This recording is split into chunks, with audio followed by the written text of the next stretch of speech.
When I play Guilty Stew, I sometimes like to just run around. Maybe I'm in an interesting Discord call, or I'm waiting for my raid friends to show up. Whenever I have any time to kill, I press my auto-run button and off we go. Now, one particular day, I was waiting for some friends because we were going to race. And as always, Yami was late. So here I was, running through the aerodrome, running this route I had run hundreds of times before. And then suddenly, it hit me. Something was different. In this particular bit of my route, I always had to jump from the pipe onto the boxes and then onto the ledge. I never jumped straight from the pipe into the ledge. It was just like too far, or maybe I just considered it to be too risky.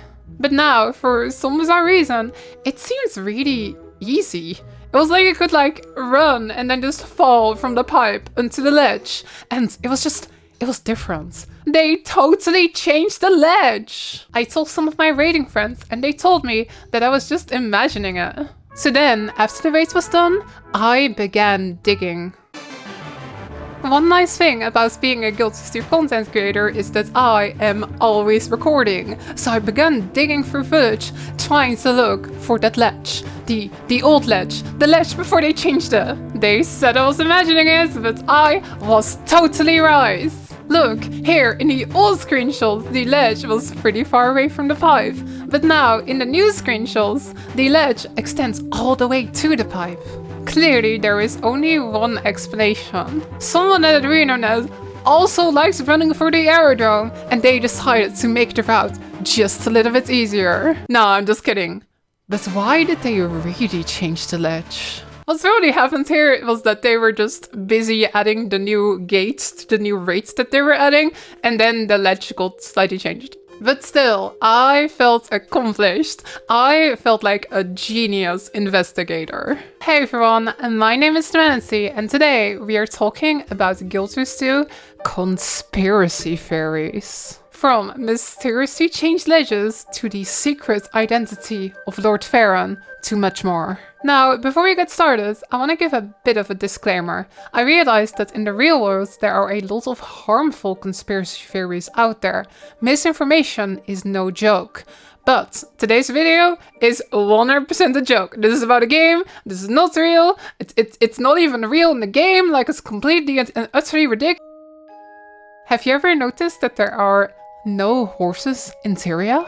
In the 10 years that this game has been out, we have never seen a horse in-game. Now, that doesn't really sound that strange. Maybe ArenaNet just didn't want horses in their setting.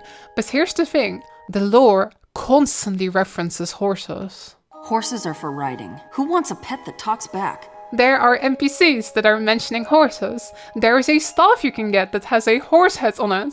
There is loads of concept art with horses. Back in Guilty Swan, there was even an enemy that rode an undead horse. But still, somehow, Guilty Stew doesn't have any in-game horses. In the lore, Kaining Ta, the emperor who Kaining City was named after, even died in a horse-riding accident. His death came from an unlikely event. While on an extended hunting expedition, his favorite horse improbably threw Kaining Ta. Has the Emperor's ghost perhaps made all the horses disappear? To me, the most obvious explanation, and probably the most boring explanation, is that during development, ArenaNet didn't really think that much about horses, but now it's become such a meme that they are in on the conspiracy. Recently, while they were promoting End of Dragons, they even had a piece of concept art with a horse, and then later on, that horse mysteriously disappears. This is the original piece of concept art.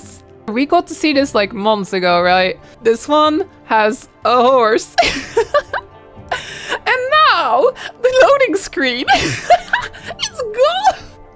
Oh my god, I can't believe they actually did that. Can we like line this up properly? Look! Look! They're 100% like in on this, y'all. Imagine if they just made like a horse raptor skin, like a horse that just jumps super far. I would totally buy that. There is something weird going on with the Kryson monarchy. Are they perhaps all lizards? Are they perhaps all crates disguised as humans? Clearly, Divinity's Reach is filled with conspiracies. Like, what the heck is going on with Queen Jenna? Why doesn't she wear shoes? Somehow, Queen Jenna is like a super powerful mesmer, like pretty much the most powerful mesmer we have ever seen. Here's an example. In Season 3, she cast this gigantic mesmer dome over Divinity's Reach. How did she get so powerful? She also called Logan away from his guild during a super important battle with Kralkatorrik. And without Logan, the battle was lost. Does Queen Jenna perhaps know about this? Was she purposefully sabotaging the battle with Kralkatorrik? Maybe not, but she's definitely suspicious. And also, who the heck is E? In Season 1 and 2, an anonymous person known as E has sometimes sent the commander secret information, but to this day, the identity of E remains a mystery.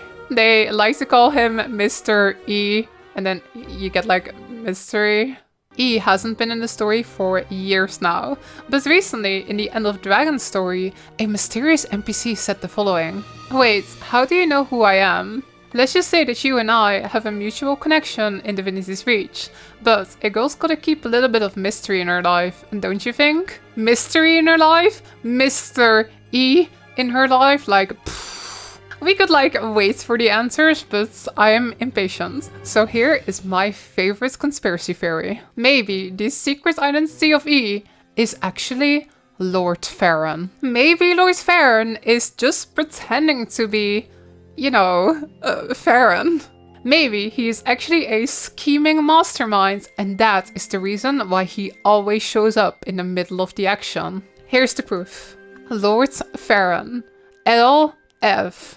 Now overlay those. And what do we get? It is an E. Confirmed! 100% confirmed. QED. This is totally true. And it doesn't end there. There are even more mysterious characters. One of them is Dern Velasquez, who appears in the personal story. Dern is an Order of Whispers agent, and his mystery is that we don't really know where he came from. He seems to be from some land that we don't know about. Are you from Krysa? Krysa? No, I mean, yes. Of course, the human nation, right? Krysa, yes. And that sounds mighty suspicious. Kanfa? You don't look Colonian. That information is classified. Maybe we will talk more about it one day. I figured it out, everyone. The next expansion will take us to a new continent. Dern Velasquez is from there, and there are lots of horses. The ruler of this land is E, who is also Lord Faren, and also Tyria is fled, and also... The next mystery I want to talk about is from Guild Wars 1, and it has already been sort of solved. But it was sort of the original Guild Wars mystery, so I'm gonna talk about it anyway. In the original Guild Wars game, characters would start off in pre-Searing Ascalon. It was Ascalon before the Char had destroyed it and turned it into an apocalyptic wasteland. It was honestly really pretty, and it was a great introduction to the Guild Wars franchise. In the starter zone, players could meet Gwen, a little girl who had lost her flute. If you brought her flute back to her, she could sort of become a sidekick to your character. She would follow you around and she could heal you. Players could even bring her gifts, and lots of players grew sort of attached to the character. But then, at the end of the tutorial, the Char attacked Ascalon and turned it into a wasteland, and Gwen was nowhere to be found. For years, players wondered what had happened to Gwen. Was she still alive, or had she died in the Searing? This was, without a doubt, the most popular Guild Wars mystery at the time. The community started looking for clues. Gwen's broken flute could be found somewhere in the destroyed Ascalon, and confusingly, you could even find Gwen's cape all the way over in Kryta. For a lot of people, this was proof. Gwen was still alive and had somehow escaped to Kryta. There were even rumors of players finding Gwen's cape in different places, like in the Crystal Desert, but I've not been able to find any evidence of that actually happening. The plot thickened when Guild Wars Nightfall came out. Players found a preserved red iris flower, a flower that Gwen likes a lot, all the way over in Korna.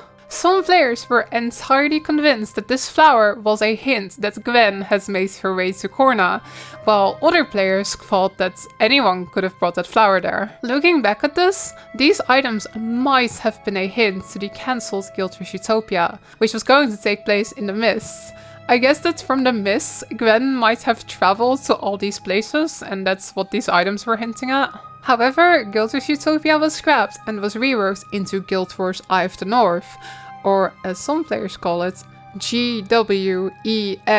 You are very clever, ArenaNet. In the end, Gwen showed up in Guild Wars Eye of the North. She had been captured by the Shar, but fortunately managed to escape. My name is Gwen. Whoa! Plot twist! We finally learned what happened to Gwen, but the mysterious items that we found all the way in Kryta and Corna were never explained. And now for our final conspiracy of the video, a musical conspiracy. I talk about this one on my stream pretty often, but nobody believes me. One of the highlights of the Guild Wars franchise for me is the music. I listen to these soundtracks more than I am willing to admit, and some of these songs are permanently stuck in my brain. Now, something that's really cool is that these songs will sometimes sort of reference each other. If you listen closely, you can notice this. A good example of this is the Factions theme and the different Tengu songs. This is the original theme from Guild Wars Factions.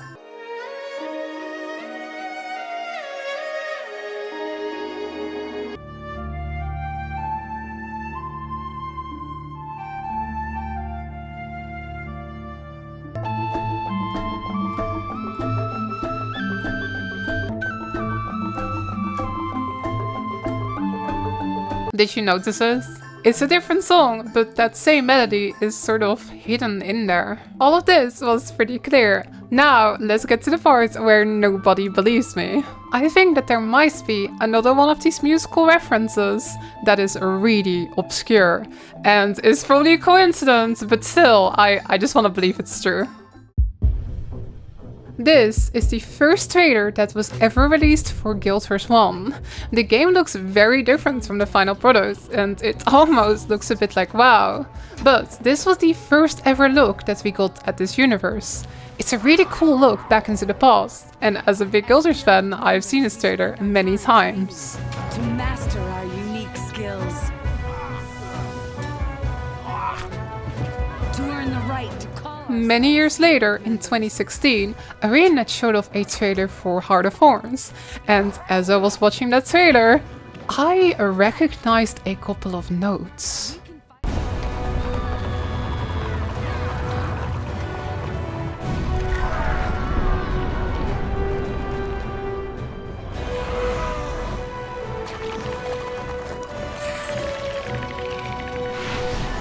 I couldn't really tell where I recognized them from, until suddenly it hit me. I recognized notes from this ancient, super old Guild Wars 1 trailer. It is like the same song, but slower. Listen to this, side by side. Call ourselves guild members.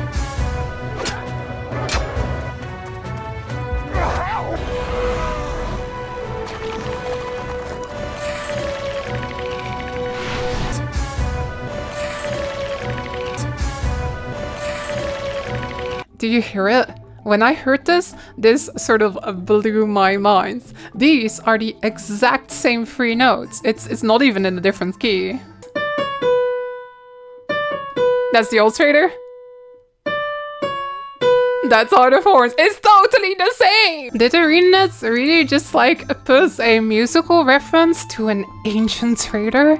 If they did that, I think that is like so cool. Now, could it just be a coincidence? It probably is, to be quite honest with you. It is just three notes. They are exactly totally the same notes, but it's really just three notes. But you know what? If it is just a coincidence, I don't even care. I think this is so cool and it makes my musical heart happy, whether you believe me or not. Alright everyone, and that brings us to the end of my video. I really hope you enjoyed watching us. If you enjoy nerding out about Guild Wars 2, you should totally check out my Twitch stream over at twitch.tv/Serenity. You can also find me on Twitter at Laura_IRL. I will see you soon on stream. See ya!